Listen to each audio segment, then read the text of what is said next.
and a very good morning to all of you. I hope you are as excited as we are because it is a Friday morning and the weekend is definitely coming up. And also to get you geared for this Friday morning, we have a really good show coming up. You're watching Good Morning Sri Lanka on MTV Sports and my name is Vasam Ismail and you are joined in the studio with my co-host Banu. Hi Vasam, good morning. Good morning to you too, Banu. Well, I mean, I know you and I have been involved in the show for some time now, but it's actually the first time you and I are actually sitting here and hosting a show together, Banu. I'm very nervous about it, man.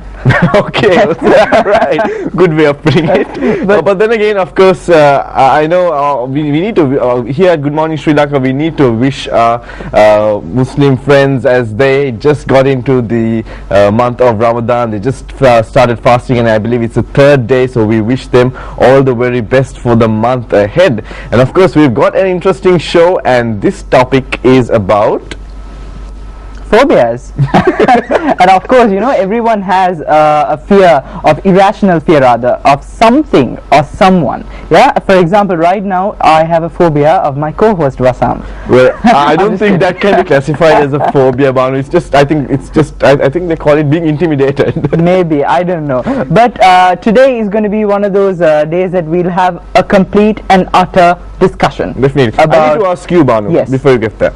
What are your phobias, actually, besides from sitting next to me? I actually don't have, to be very frank with you. I might have been a kid who was afraid of dark when I was really little, that was, but I think I overcome with age.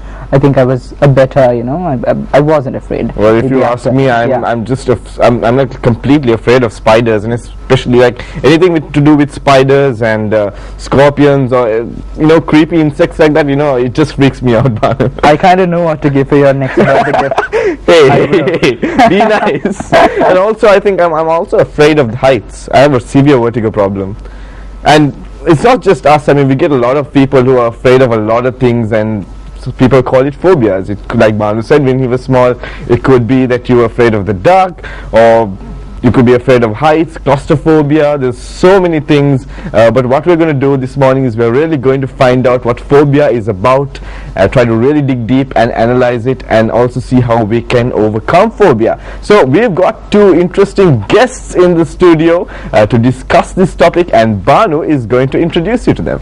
Of course, and we're very excited because we're going to talk about claustrophobia as well coming up on the show, and that will be a video that we'll be showing as well. But let's say hello to the psychologist from the Institute of Research and Psychology, Dr. Darshan Pereira, and Mr. Nilanga Abesinger on the set in Good Morning Sri Lanka. Welcome, gentlemen. Welcome, Doctor. Thank you very much for joining us. Please have a seat. Welcome, Mr. Nilanga. How are you? Hello. Very nice to meet you. So to start off with, Vasam, here we go, alright? To start with the most simplest of questions, what is phobia in your dictionary? A phobia is defined as an irrational, out of proportion, and a persistent fear towards a specific object, situation, or event that is significant enough to cause personal distress or social and occupational dysfunction. So that is the simplest definition and the comprehensive definition that could be given for phobia. I see. And how about you? Well, I would agree with that, and just adding a little bit, if you think that you are having a phobia and if you are worried, is it a phobia or is it just a fear? Just think of it this way. How destructive is it? I see. How much does it stop me from doing my work? Is it making me dysfunctional? And then, am I not able to cope with it? Am I trying to avoid it in some way? But that will give you some indications, and then of course, that's not a reason for you to diagnose yourself. I see. It is probably a fear.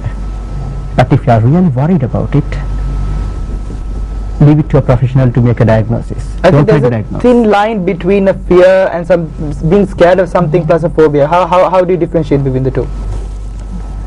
It's a spectrum, you see. And at one point, it's a fear.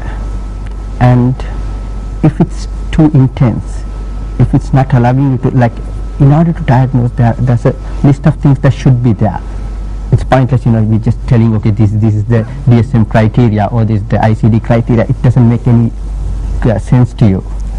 But what's useful is to know, well, that diagnosis has to be done by a professional, a psychiatrist or a clinical psychologist. Right.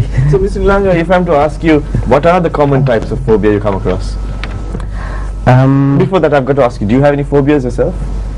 Well, the most common one I think I used to have, because I used to grow up in a boarding school, and then we had so many places, occasions where we had to, make public presentations. That was awful. All right. Honesty there, man. So there's a clear-cut phobia itself. So you kind of knew that you had this phobia at that stage? Or? No. I was just afraid and I was just worried. Okay. I used to stammer. But then that was then, and you overcome most of these things. I mean, you have, as a child, you may have so many problems. But how much does it stop you from doing your work? I see. That is the key question. Well, getting to the question I was about to ask you, what are the types of phobia, the common types of phobia you come across? Social phobia is one of the main things. And most people, and it can be simple shyness. It can be simple shyness to dreaded phobia where you don't want to do anything. I see. On that note, I think we've got a video, Banu, on claustrophobia. That's what I mentioned in the introduction. So we'll have a check on this, watch, and we'll be back to discuss more on this. Recognize claustrophobia symptoms. Fear is a natural reaction to danger, but a rational fear caused by a relatively harmless situation, activity, or object is a phobia. You will need anxiety, physical reactions, and therapy. Step 1. Look for uncontrollable anxiety in enclosed places, such as airplanes, trains, and cars in traffic. Think about whether you have to open windows or sit near an exit in enclosed places, which is a common symptom. Step 2. Ask yourself if you do everything you can to avoid being in enclosed tunnels. Claustrophobic people are afraid of being suffocated or trapped and avoid elevators and tunnels. Step 3. Examine your daily life. If you are so afraid of enclosed places that it actually disrupts your normal routine, you may be suffering from claustrophobia. Step 4. If you exhibit these symptoms and know that they are irrational but can't stop them, then you may be claustrophobic. Step 5. Look for physical reactions, such as sweating, an increased heart rate, difficulty breathing, panic, trembling, fainting, or nausea when faced with enclosed places. Step 6. See a doctor if you exhibit these symptoms. If just thinking about enclosed places provokes a reaction, then you may want to seek therapy to help you overcome your phobia and live your life to its fullest potential. Well, there you go, Banu. Video on claustrophobia, and I'm going to ask Dr. Darshan Pereira's opinion on it. Yeah, claustrophobia belongs to this type called specific phobias. When you classify phobias, you get three main types. You get social phobia, agoraphobia, and specific phobias. And specific phobias have 5 further types. You get animal phobias, natural environmental phobias, situational phobias, blood injection injury phobia, and other phobias. So claustrophobia belongs to this type called situational phobias, where you have a overwhelming fear of being in enclosed spaces. It could be, most common type is like when you develop anxiety in an elevator or a very like a enclosed room or something. I see. Because I mean, if I take myself personally, I've always asked myself whether I was claustrophobic, because sometimes I do feel uncomfortable. If I take me personally, sometimes when I feel just too stuffed inside a room, or it's not where I just need some space to just venture about, because if I'm like closed between 4 doors, sometimes I feel a little uncomfortable. But I still try to I still try to understand whether it's actually, do I have a problem? Because you said that when they go into elevators, because they're closed in 4 doors, that they have a problem. But when I get into an elevator, I don't have that issue. So is it just me having claustrophobia, or is it just that it's just I'm just a little uncomfortable at that particular moment? The best way to differentiate is, now that's if you go back to the definition, it says irrational, out of proportion, and persistent. Now the irrational component is there. Now for an example, for an individual who has a phobia of snakes, now if a snake falls here, we'll all run, because that's a normal natural reaction. But if there's an individual who cannot look at snakes on a TV program, then we all understand the snake is not going to come out of the TV and bite us. But for a person who's having a phobia of snakes, the person would not be able, though they understand that it's not threatening, they can't help but be scared of it. So that is the irrational part. And the out of proportion part is like, now most like for an example, if you take arachnophobia or something where people are scared of spiders, now we don't want to go and pick a spider or something like that, so when there's a spider we'll just like ignore it. That's a proportionate reaction. But out of proportion reaction is you start fleeing and screaming and getting top of a table or something like that.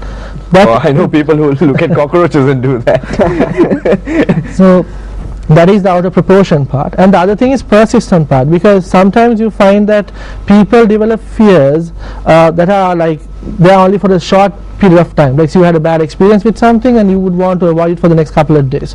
Or sometimes people, when they are on the effect of certain substances, like recreational drugs and all that, they develop certain types of fears towards certain objects or something like that. But those are not persistent.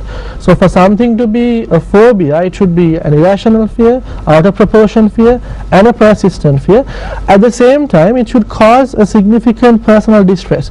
Now say there could be someone who has a phobia of snow, but if you are living in Sri Lanka, we don't consider it as a clinical phobia, because as long as you don't come across snow, you don't have a problem with dealing with your day-to-day life. So people have fears, and people might have abnormal fears, but for it to be classified as a phobia, to be considered a condition that should be treated, then it should cause significant personal distress, or if not, it should cause occupational or social dysfunction. That means because of the fear, you might not be able to do your job, or you might not be able to go to school, or you are unable to have, now for an example in social phobia, you might not be able to have a normal relationship, you might not want to get married. So if that causes social dysfunction like that, then yes, it's diagnosed as a phobia, it's a clinical condition, and the person should seek treatment. So that's the distinction between fear and pathological fear, which we consider as a phobia. So I'm safe. I'm safe. If a particular person identifies that that person has a phobia to start with, you just mentioned that getting married and having kids perhaps is a huge fear and a phobia to start with. What is the stage one? How do you start overcoming? What's the process? Where does it originate from?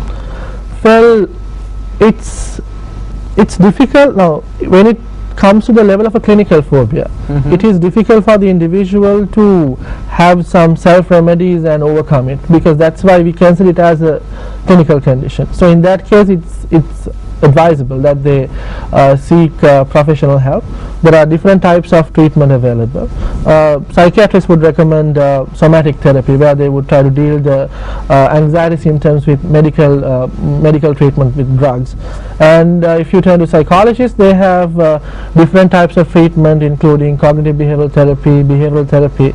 And then there are non-traditional, traditional but non-scientific methods like hypnosis and yoga, and so like there's a whole range of treatment which are scientific and non-scientific, and in different people different treatments help them overcome phobias. So actually, I'm just going to deviate a little from the phobia topic, and I'm just going to touch on something you said right now, because you did say if you do you recognize that you have a problem, that you can either go to a psychologist or a psychiatrist. Now, I'm asking this because later on in the show we have a psychiatrist also coming in, but what is the difference in the sense, like, people don't really understand the difference between a psychologist and a psychiatrist, and in terms of deciding whether to go to a psychologist or a psychiatrist, how does that happen? The basic difference between clinical psychology and psychiatry is not in the process of diagnosis, because clinical psychologists and psychiatry